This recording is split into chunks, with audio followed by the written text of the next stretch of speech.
नमस्ते बच्चों, शुभोदय आप सभी को। आज हम 10वीं कक्षा 10th class Hindi second language text book page number खोलिए।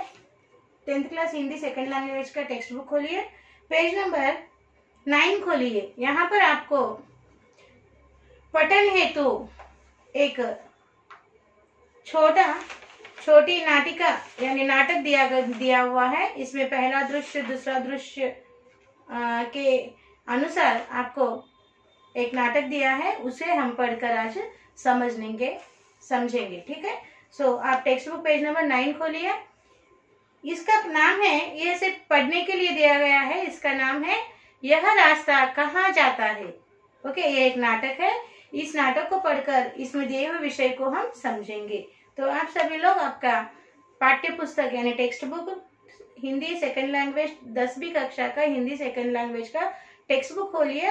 टेक्स्ट बुक पेज नंबर 9 खोलिए और नाम है इसका यह रास्ता कहाँ जाता है। यह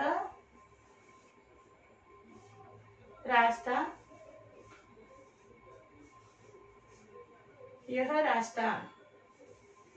कहाँ जाता है।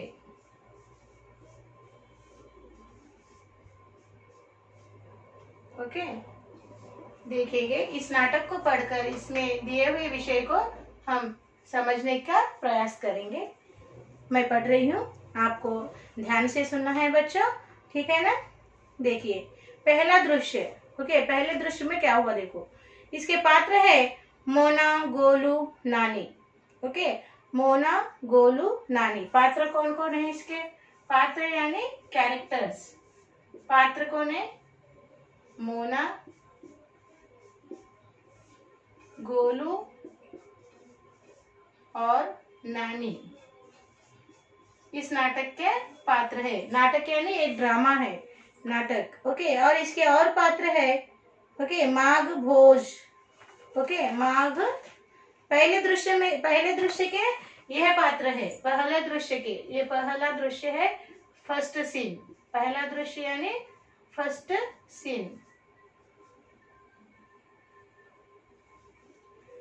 दूसरे दृश्य के पात्र है दूसरा दृश्य यानी सेकंड सीन। नाटक में ड्रामा में सीन्स होते हैं, first scene, second scene. Okay, दूसरे दृश्य के पात्र है माघ, भोज और कौन है? लकड़हारिन। ओके, लकड़हारिन।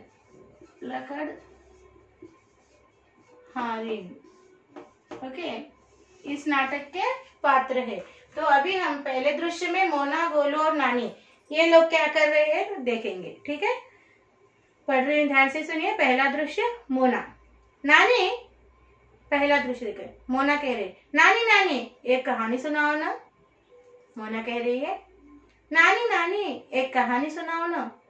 गोलू कह रहा है नानी को मनाने के स्वर में, यानी गोलू भी नानी को कहानी सुनाने के लिए मनाने के स्वर में कैसा कह रहा है, हाँ नानी कहो ना। नानी कह रही तो तुम दोनों नहीं मानोगे। अच्छा सुनाती हूँ, सुनो। एक क्षण ठहर कर नानी कहती है, बहुत पुरानी बात है, उज्जैन नामक एक नगर था। मोना कहती, वो तो आज भी है।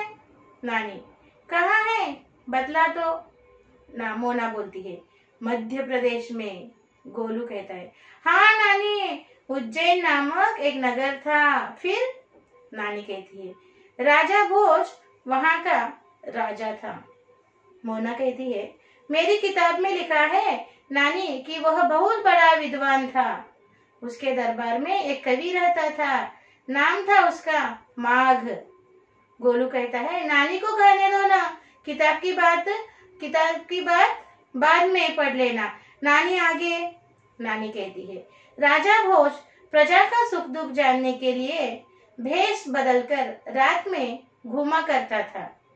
गोलू, भेष बदल काहे नानी? नानी, ताकि कोई पहचान न ले। उसके साथ कभी माघ भी रहता था। एक रात प्रजा का सुख दुख जानने के लिए दोनों महल से निकले।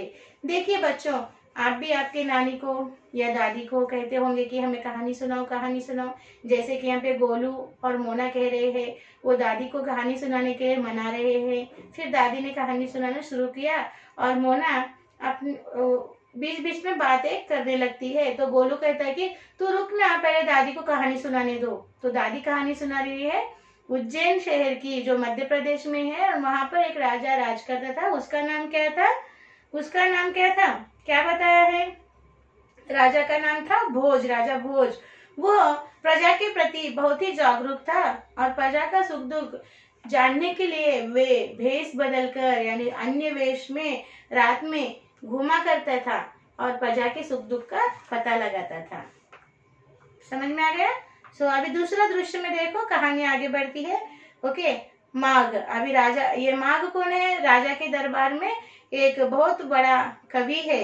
ओके, उसका नाम है माघ। राजा के दरबार का एक कवि है, विद्वान कवि है। ओके, माघ देखिए क्या कह रहा है। माघ कहता है, महाराज, लगता है हम रास्ता भूल गए हैं। इस जंगल में हम भटक गए हैं। भोज, भोज कौन है? राजा भोज। भोज कहते हैं, तुम ठीक कहते हो कवि, हम मुसीबत में फंस गए हैं। माघ, इस प्रकार हम कब तक भटकते रहेंगे? भोज, जब तक सवेरा नहीं हो जाता। माघ, लेकिन यह रात तो खत्म होने का नाम ही नहीं ले रही है। भोज राजा कहते हैं, संकट की घड़ी लंबी प्रतीत होती है। बता सकते हो रात और कितनी बाकी है? माघ, बस सवेरा ही होने ही वाला है महाराज। वह देखिए, भृगु तारा यानी ध्रुव तारा। ओके, भृगु तारा बहुत ऊपर आ गया है। वन्य पशु पक्षी भी जाग चुके हैं। यहाँ इस दृश्य में माघ जो कवि है वो और राजा भोज की बातचीत बताई गई है। माघ कहते हैं कि महाराज, लगता है कि हम रास्ता भूल गए। ये लोग रात में भेष बदलकर प्रजा का सुख दुख जानने के लिए आते हैं ना, तो अभी क्या हुआ है, ये लोग माघ कह रहे हैं कि लगता है महाराज हम रास्ता भूल गए हैं और इस जंगल में भटक रहे हैं। तो भोज राजा कहते हैं, तुम ठीक कहते हो कवि, हम मुसीबत में फंस गए हैं। माघ कहते हैं कि इस प्रकार हम कब तक भटकते रहेंगे? तब भोज राजा कहते हैं, जब तक सवेरा नहीं हो जाता। फिर माघ कहते हैं कि लेकिन यह रात तो खत्म होने का नाम ही नहीं ले रही है। तब राजा भोज कहते हैं कि संकट की घड़ी बहुत लंबी दिखाई दे रही है, प्रतीत होना यानी लग रही है। बता सकते हो अभी रात कितनी बाकी हो? तब माघ कवि कहते हैं, बस सवेरा होने ही वाला है महाराज। वह देखिए भृगु तारा ऊपर आ गया है। वन्य पशु पक्षी भी जाग चुके हैं। अभी ओके, सवेरा होने ही वाला है, ऐसा माघ बता रहे। तब राजा भोज कहते हैं, पेज नंबर 10 देखिए। भोज कहते हैं, तो हम रात भर कवि ओके भोज क्या कह रहे थे? तो हम रात भर कवि माघ अब चिंता छोड़े। यहाँ देखिए, पूरब दिशा पसर रही है, सूर्योदय हो रहा है, प्रकाश फैल रहा है। तब फिर से भोज कह रहे, वह तो है, लेकिन यहाँ तो कोई दिखाई ही नहीं देता जिससे उज्जैन जाने का मार्ग पूछे। तब माघ कहते हैं, भला इतने सवेरे इस जंगल में? भोज, वहां देखो कोई छाया। तब राजा कहते हैं, राजा भोज, देखो वहां कोई छाया दिखाई दे रही है, परछाई शैडो दिखाई दे रही है। तब माघ कहते हैं, हाँ महाराज, कोई लकड़हारिन है। हाँ महाराज, कोई लकड़हारिन है। लकड़हारिन का मतलब क्या है? जो जंगल में लकड़ियां तोड़कर लेकर जाते हैं ना, तो उस स्त्री को लकड़हारिन कहते हैं। हाँ महाराज, कोई लकड़हारिन है, लकड़ी चुनने जंगल में आई है। राजा भोज कहते हैं कि हम उसी से ही पूछे रास्ते का पता। तो माघ कहते हैं, ठीक है महाराज, हम उसके पास चलना चाहिए, तो चलिए हमें उसके पास चलना चाहिए।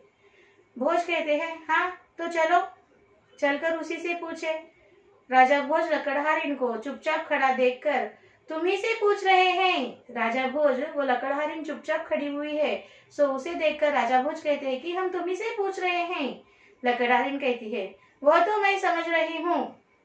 फिर माघ जो कवि है वो कहते हैं, फिर चुप क्यों हो, बोलती क्यों नहीं। लकड़हारिन कहती है, क्या जवाब दो, यही सोच रही हूँ। राजा भोज कहते हैं, इसमें सोचने की कौन सी बात है।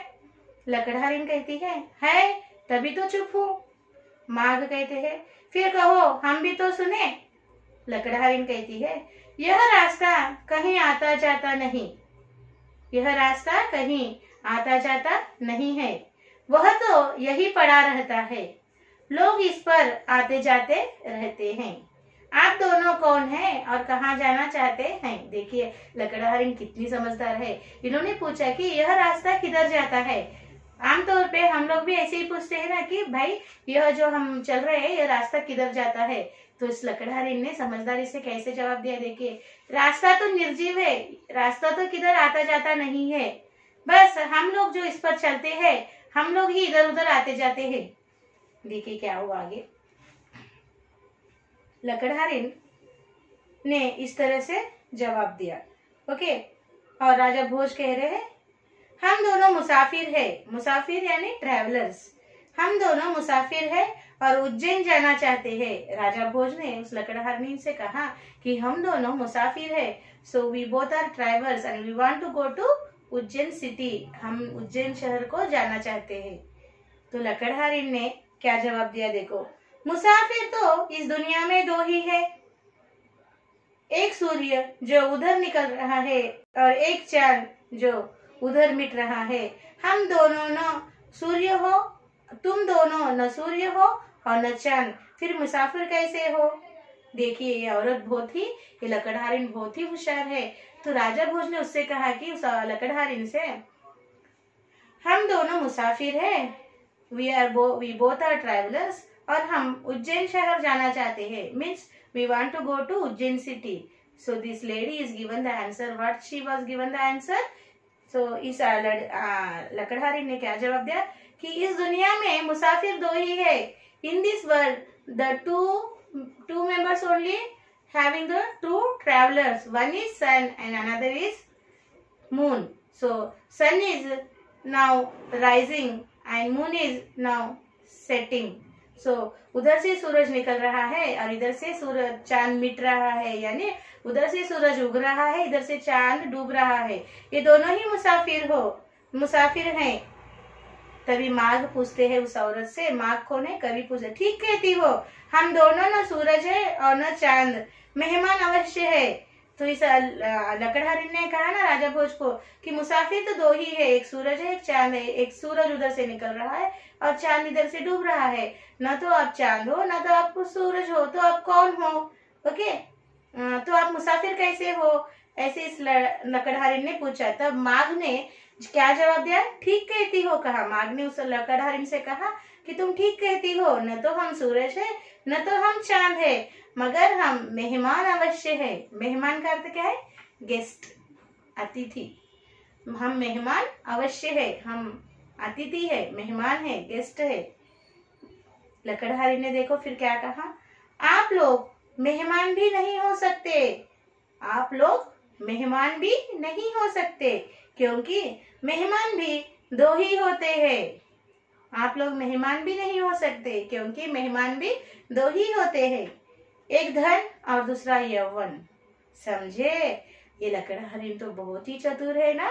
देखो अभी लकड़हारिन क्या कह रही है कि मेहमान, आप मेहमान भी नहीं हो सकते क्योंकि इस दुनिया में मेहमान तो दो ही है, एक धन यानी संपत्ति, रुपया पैसा, और जेवर सोना चांदी हीरे मोती, इसे धन कहते हैं।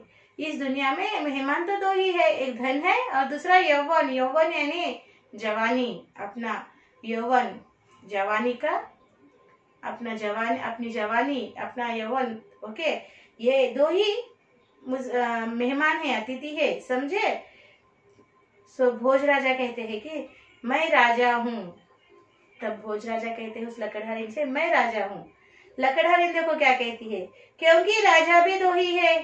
देखो लकड़हारिन बहुत ही चतुर है।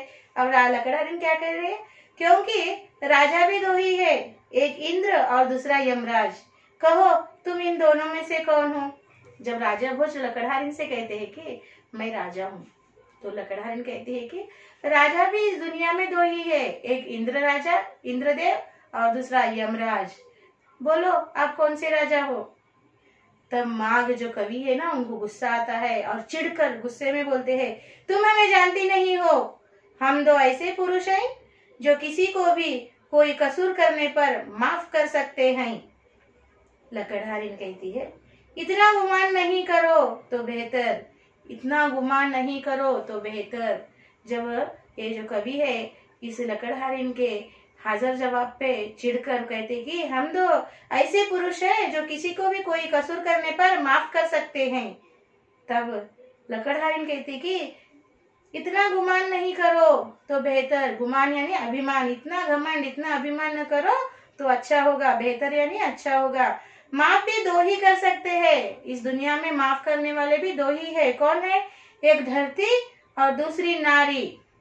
एक है जो हमारी धरती हमारी जमीन है, ये हमें माफ करती है, और दूसरी कौन है? नारी यानी स्त्री, वो हमें माफ कर सकती है। तुम दोनों न धरती हो और न नारी, फिर माफ करने की बात क्यों करते हो? न तो तुम धरती हो न तो तुम नारी हो, तो तुम माफ कैसे कर सकते हो? तब राजा भोज कहते हैं, सुन रहे हो कवि?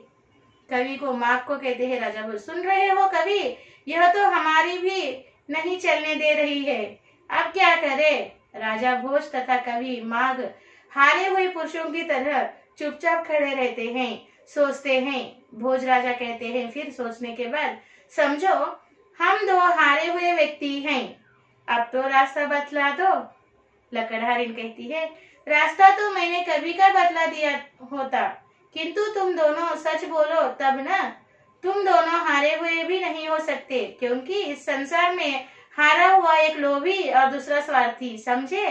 ये लकड़हारिन बहुत ही चतुर है। अब ये राजा भोज कहते कि चलो हम हार गए, हम दो हारे हुए पुरुष है, ओके, व्यक्ति है, ओके, तो आप तो बतला दो कि ये रास्ता किधर जाता है। तब लकड़हारिन कहती है कि मैं रास्ता कब की बतला देती, मगर तुम सच बोले तो ना। तुम अब भी सच नहीं बोल रहे हो, अब भी इस दुनिया में हारे हुए दो ही पुरुष है, दो ही पुरुष है।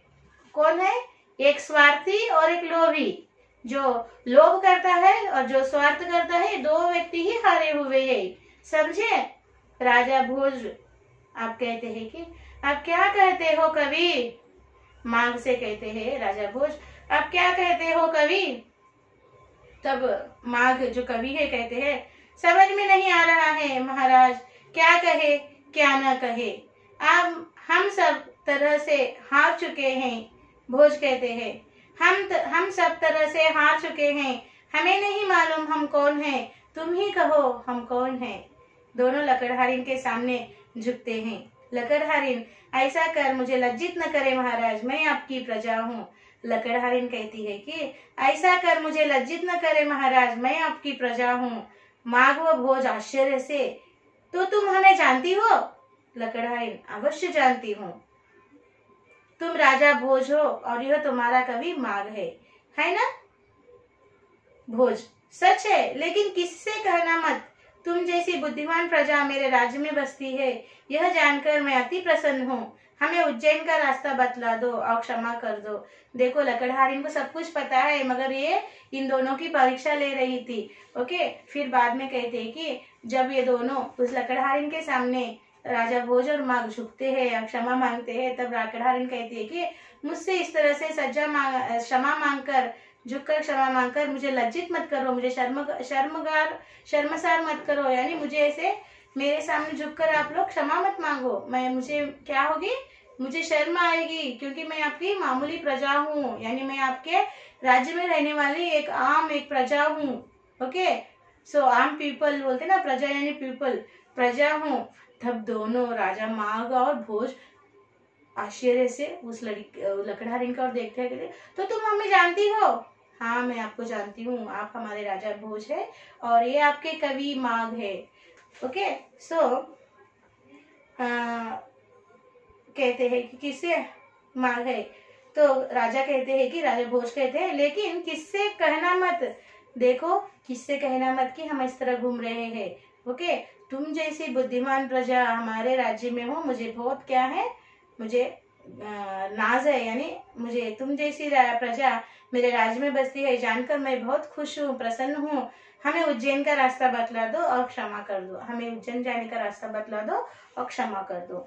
लकड़हाइन करती है, प्रजा के सुख दुख की तुम्हारी यह चिंता तुम्हारे यश का कारण बने। तुम जिस तरह से प्रजा का सुख दुख जानने के लिए भेष बदल कर रातों में घूमते हो, यह तुम्हारी चिंता तुम्हें क्या करेगी, यश प्राप्त करेगी तुम्हारे जीवन में। यश यानी सफलता, सक्सेस प्राप्त करेगी। ओके, जाओ महाराज, वह है तुम्हारा रास्ता। जाओ महाराज, वह है तुम्हारा रास्ता। राजा भोज तथा कवि माघ उस ओर जाते हैं। मंच की रोशनी गुल होती है। आंगन में पहले की तरह नानी नाती नतीनी दिखाई देते हैं। गोलू देखो, अब फिर से नानी ने कहानी सुनाई, पता है ना। सो इस कहानी को नाटक के तौर पे इस पार्ट में दिया गया है। अब नाटक खत्म हो गया है यहाँ पर। ओके, अभी देखो गोलू क्या कहता है। गोलू, नानी वो लकड़हारिन जरूर तुम्हारी आयु की रही होगी, क्यों ना नानी। गोलू कह रहा है कि नानी वो लकड़हारिन जरूर तुम्हारे उम्र की, यानी तुम्हारे एज की रही होगी, है ना। मोना कहती है, तभी तो वो उतनी होशियार निकली जितनी हमारी नानी है। तभी तो वो लकड़हारिन उतनी होशियार निकली जितनी नानी है ना नानी। नानी कहती है, यह सब जाने दो, यह बताओ कि मेरी इस कहानी से तुम दोनों ने क्या सीखा।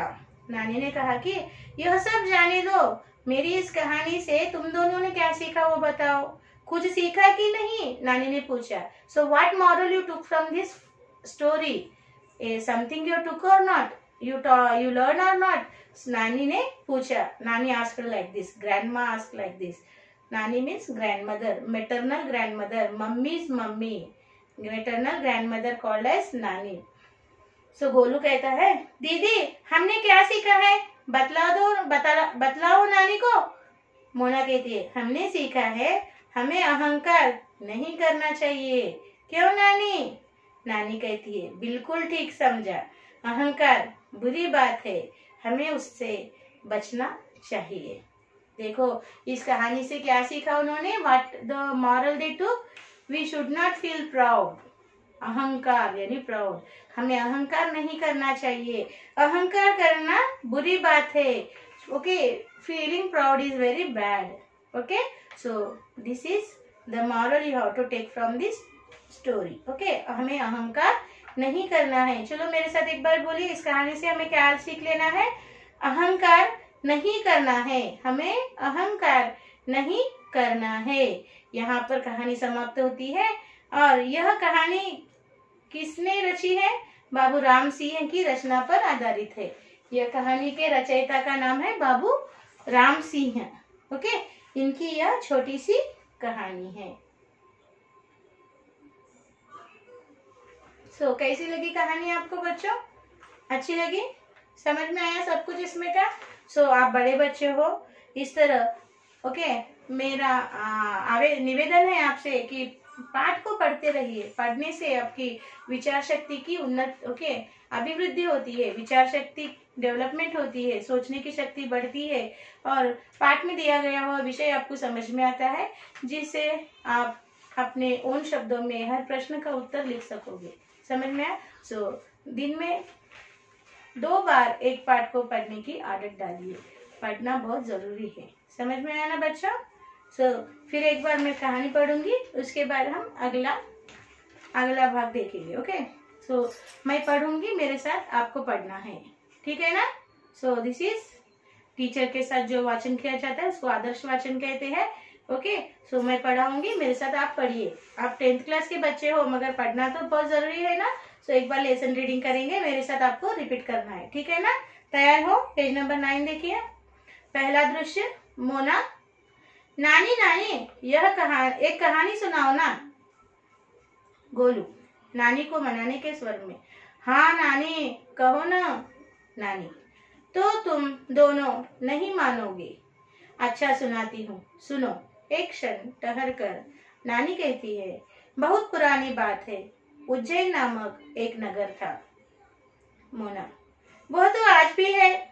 नानी, कहाँ है, बतला तो। मोना, मध्य प्रदेश में। गोलू, हाँ नानी, उज्जैन नामक का एक नगर था। फिर? नानी, राजा भोज वहां का राजा था। नानी, मोना बोलती है, मेरी किताब में लिखा है नानी कि वह बहुत बड़ा विद्वान था। उसके दरबार में एक कवि रहता था, नाम था उसका माघ। गोलू, नानी को कहने दो ना, किताब की बात बाद में पढ़ लेना। नानी आगे। नानी, राजा भोज प्रजा का सुख दुख जानने के लिए वेश बदलकर रात में घूमा करता था। गोलू, भेष बदलकर काहे नानी? नानी, ताकि कोई पहचान न ले। उसके साथ कवि माघ भी रहता था। एक रात प्रजा का सुख दुख जानने के लिए दोनों महल से निकले। दूसरा दृश्य देखिए। माघ, महाराज, लगता है हम रास्ता भूल गए हैं। इस जंगल में हम भटक गए हैं। भोज, तुम ठीक कहते हो कवि, हम मुसीबत में फंस गए हैं।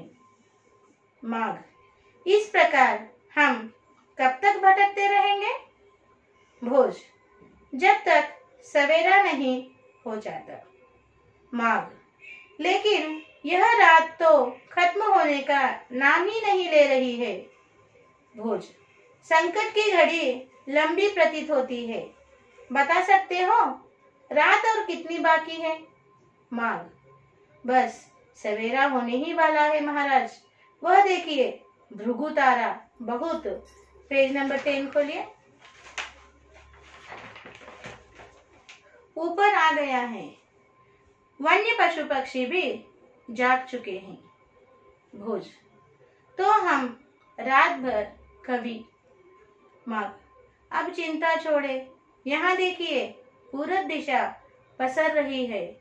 सूर्योदय हो रहा है, प्रकाश फैल रहा है। भोज, वह तो है, लेकिन यहाँ तो कोई दिखाई भी नहीं देता जिससे उज्जैन जाने का मार्ग पूछा जाए। माघ, भला इतने सवेरे इस जंगल में। भोज, वहां देखो कोई छाया। माघ, हाँ महाराज, कोई लकड़हारिन है, लकड़ी चुनने जंगल में आई है। भोज, हम उसी से ही पूछे। माघ, ठीक है महाराज, हमें उसके पास चलना चाहिए। भोज, हाँ तो चलो, चलकर उसी से पूछे। माघ, यह रास्ता कहाँ जाता है, बतला सकती हो? भोज, लकड़हारिन को चुपचाप खड़े देखकर तुम ही से पूछ रहे हैं। लकड़हारिन, वह तो मैं समझ रही हूँ। माघ, फिर चुप क्यों हो, बोलती क्यों नहीं? लकड़हारिन, क्या जवाब दूं, यही सोच रही हूँ। भोज, इसमें सोचने की कौन सी बात है? लकड़हारिन, है तभी तो चुप हूँ। माघ, फिर कहो, हम भी तो सुने। लकड़हारिन, यह रास्ता कहीं आता जाता नहीं है, वह तो यही पड़ा रहता है। लोग इस पर आते जाते रहते हैं। आप दोनों कौन हैं और कहाँ जाना चाहते हैं? भोज, हम दोनों मुसाफिर हैं और उज्जैन जाना चाहते हैं। लकड़हारिन, मुसाफिर तो इस दुनिया में दो ही हैं, एक सूर्य जो उधर निकल रहा है और एक चांद जो उधर मिट रहा है। तुम दोनों न सूर्य हो और न चांद, फिर मुसाफिर कैसे हो? माघ, ठीक कहती हो, हम दोनों न सूरज है और न चांद, मेहमान अवश्य है। लकड़हारिन, आप लोग मेहमान भी नहीं हो सकते, क्योंकि मेहमान भी दो ही होते हैं, एक धन और दूसरा यौवन, समझे? भोज राजा कहते हैं, मैं राजा भोज हूँ, मैं राजा हूँ। भोज राजा कहते हैं, मैं राजा हूँ।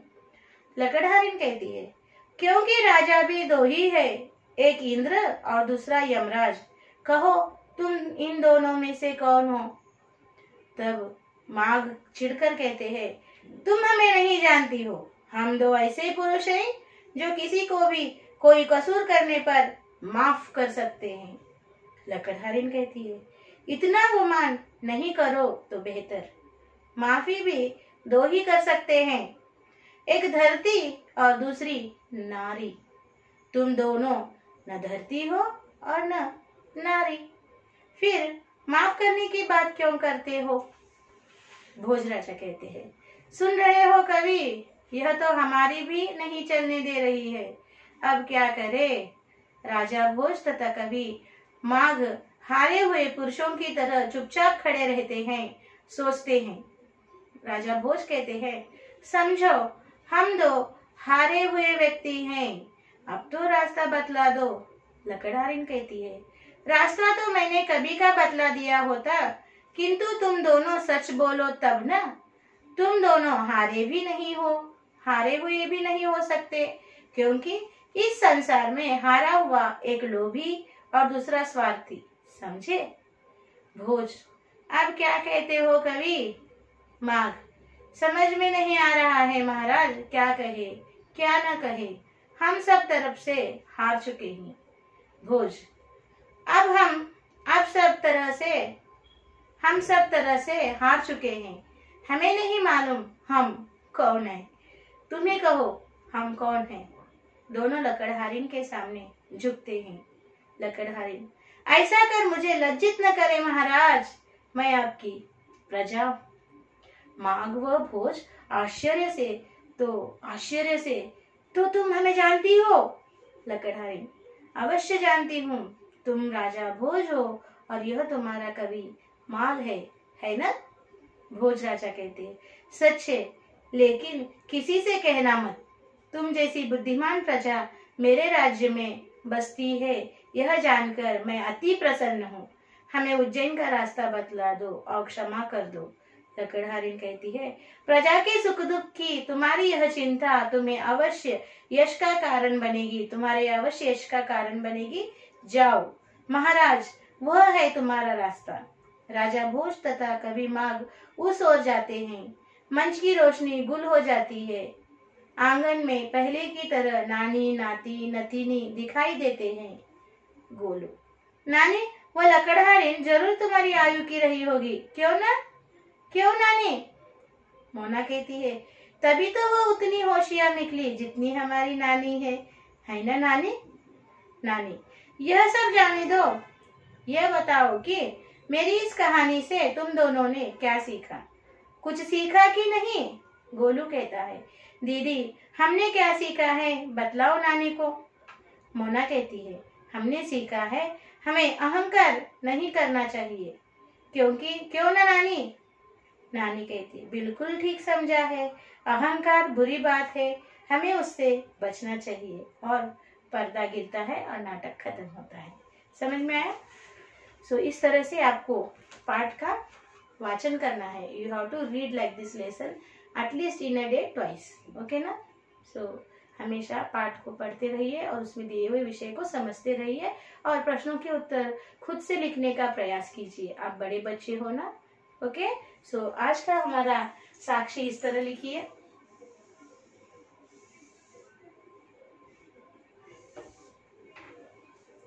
साक्षी,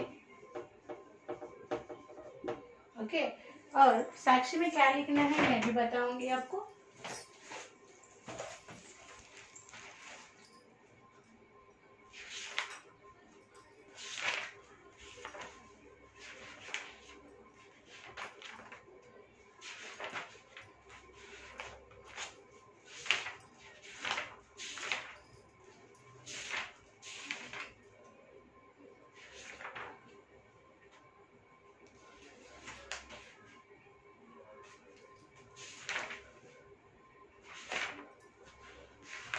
देखो आपके स्टडी मटेरियल में, ओके, इस नाटक के, ओके, नाटक यह रास्ता कहाँ जाता है, study material page number 81, okay, 81 देखिए, यहाँ पर 81 है, study material page number 81।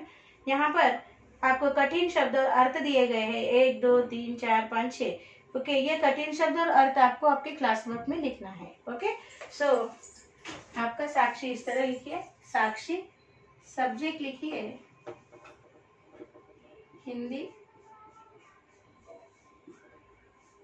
Second language, class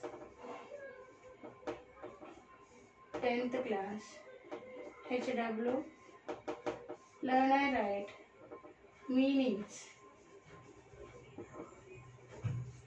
from study material, page number 81 in HW one time. Okay, so PS और TS पेरेंट साइन लीजिए।